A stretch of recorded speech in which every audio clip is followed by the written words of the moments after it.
So we will see model number 5, alternators and induction motors. First, definition of an alternator. It is a machine that converts the input mechanical power into output electrical energy. Just like a name indicates, its other name as synchronous generator. It generates AC power. It works just like a generator, hence it is called as AC generator. Now what is its construction?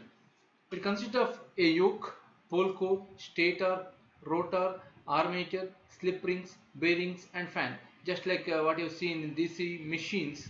So it has got its coal, yoke, pole core, stator, rotor core, armature, everything. The yoke is the outer portion of it is used as a protecting coat for the machine. It protects against the environmental conditions such that the inner parts do not get damaged, because it has to come outer coat, it has to be very hard protecting layer. It also gives mechanical support to the machine as well. Next comes pole core. It consists of pole shoe that gives support for the windings to rest in the pole shoe. So that you have seen, there is this is armature winding. So unlike in the DC machines, armature windings are placed at the stator and poles are placed in the rotor. Is one type of AC generator, synchronous generator or alternator. So there are three names for alternator. One is alternator, second one is synchronous generator, third one is AC voltage generator. In this there is a yoke, the outer portion that covers the outer portion that protects the machine. Coming to inner part, there is a armature windings are present in the stator, and rotor consists of the field, and in which field windings are wound. The armature winding, there are armature slots in which armature conductors are placed. Pole core is a consist of pole shoe that gives support to the windings to rest the pole shoe. The entire winding and pole shoe are considered as pole core. So that you can observe here, there is a pole core. So entire the pole shoes, pole windings, total the entire structure is called as it is a pole core. The stator is the stationary part on which armature winding is wound. The rotor is a rotating part of the machine on which the field windings are wound. So there is a clear view. Actually, it is the working of AC generator or alternator. It has been shown here. This is actually the concept of electromagnetic induction only. The armature core consists of armature winding, slip rings and brushes. The armature develops armature current when the coil cuts the magnetic flux, such that armature flux is also developed. So how it is possible now? When the armature develops armature current when the coil cuts the magnetic flux. So once again the principle of operation is same here. Here armature conductor rotates inside the magnet, so it's cutting the flux. EMF will be induced in the armature conductors. The slip rings are responsible for the smoother operation between the brushes in order to avoid twisting of the winding. Here slip rings are placed. So here slip rings are placed at the center as the inner portion. Slip rings are placed on the rotor side.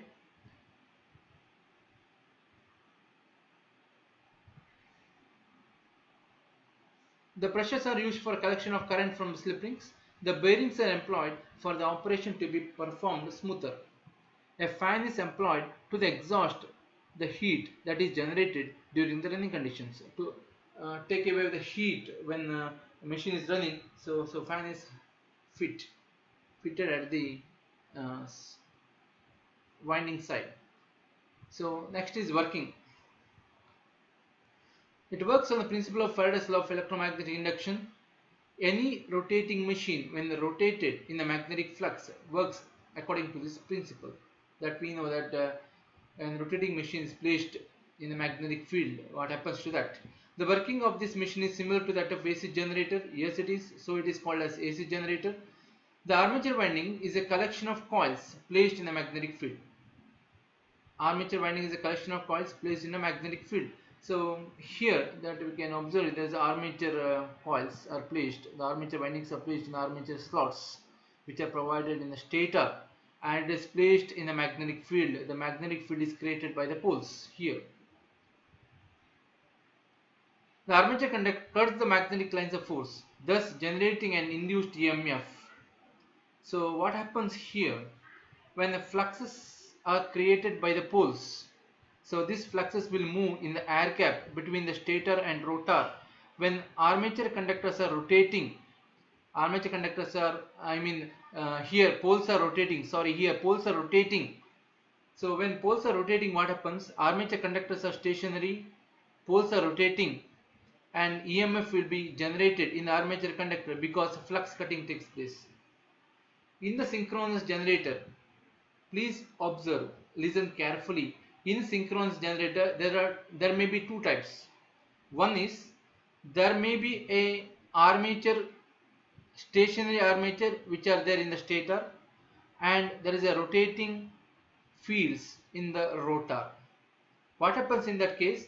When the rotor or field windings are rotated using the turbines, so these field windings are given a DC supply, it will be excited, fluxes will be produced, and when these field windings or poles are rotated by external force, the flux cutting takes place because poles are moving, armature is stationary, flux cutting takes place, EMF will be induced in the armature conductors. This induced EMF, when closed path have been provided by the armature conductors, current will start moving and EMF will be generated. This EMF will be taken out, three-phase supply output from the armature conductors.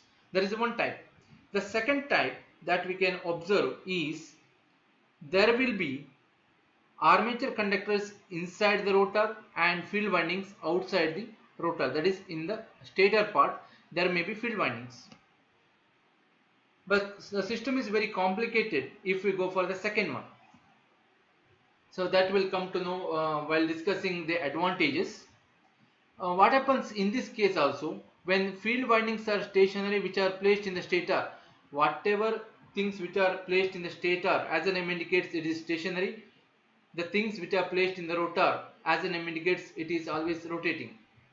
In the second case, if you place these pole windings or poles in the stator and armature windings in the rotor, armature is rotating using external force, because whatever there which is placed in the rotor, it will be rotating by the external force through shaft.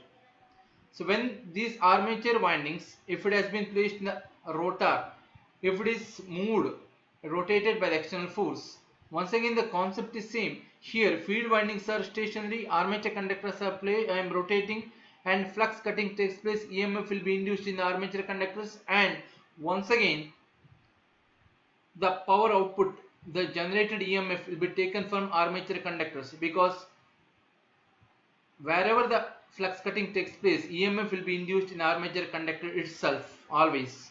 So three-phase output or voltage, three-phase AC voltage which were generated in the armature, it has to taken out as output voltage. But one thing here in the second case, we need to observe that it is very difficult to take three-phase AC output from the rotating armature.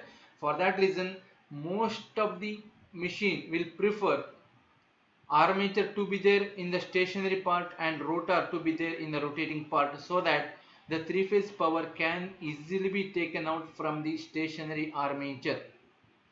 So there's the two things here. So that's what is explaining here. The armature winding is collection of coils placed in the magnetic field. The field magnets, when rotated by the prime mover, armature conductors cut the magnetic lines of force, thus generating an induced EMF. This generated induced EMF is according to the principle of Faraday's law of electromagnetic induction. Flux cutting and EMF will be generated in the armature conductors. The induced EMF develops current to flow in the armature winding. The direction of the armature current is found using Fleming's right hand rule. In this diagram, it has been shown that magnet is stationary, field is stationary, and armature is rotated. That's all. There is another type. But here in this diagram it has been shown that armature is constant and field is placed in the rotor and it is rotated by the prime mover. The induced EMF will be zero when the armature coil is in alignment with the magnets and is maximum when the coil is perpendicular. So when the coil is perpendicular, maximum flux cutting takes place, EMF will be maximum. That we have already seen while discussing with the DC machine. As the coil is cutting the flux continuously, the current changes continuously, which can be observed in the galvanometer. The current is passed through the slip rings and then to the brushes. So there will be slip rings and brushes are present. These slip rings are taking current and these brushes are collecting current and given to the external supply, that you can observe here. So these slip rings are collecting the current and given to the external supply, that is the load, external supply, external load. The coil movement in the magnetic field at different points is shown in the figure. Okay, fine. Now, there are two types of rotors which are present in the alternator. One is salient pole, it is also called as a projecting pole. The second one is non-salient or cylindrical type of rotors. In salient pole, it consists of more number of poles. We can observe the poles, there are salient poles, there are more number of poles. So rotor diameter is very large. Because of the projecting poles here, the rotor diameter will be very large. So it is very heavy. It has a large diameter and a small axial length. Axial length is very small and the diameter is very large. The prime mover or turbine used are of low speed, such as hydraulic turbines like Pelton wheel, Kaplan or Francis turbine. Since it is very heavy, the diameter is very large, so it is used for low speed alternators. It is used for low speed alternators. Such as hydraulic turbines, Pelton wheel, Kaplan and Francis turbines. It is used for low and medium speed applications. These are used in hydro power stations and DC power stations. These are called as hydro alternators. The silent pole rotor type figure is shown in the figure. So this is the silent pole. So there is a pole, there is a projecting poles. So because of this diameter is very large and is very heavy. So field windings are wound on the poles. The second type is a non-salient type. It is also called as a cylindrical type. The number of poles used here is either 2 or 4. There is no much number of poles. As the poles used are minimum, the rotor diameter is small and axial length is larger.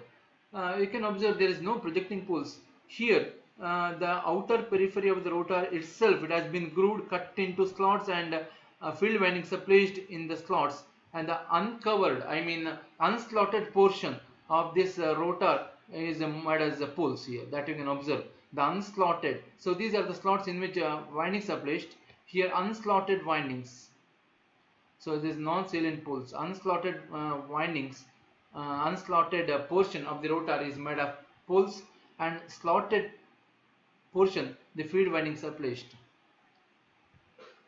It has got the rotor diameter is small and axial length is very large. The speed of this type of rotor is very high. It is in terms of 1500 to 3000 rpm. The turbines or primers used here are high speed turbines and is used for steam or gas turbines.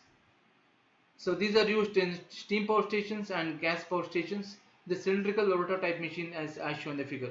So D supply is given, and see here the slotted portion in which windings are placed, the field windings, and unslotted portion act as a poles.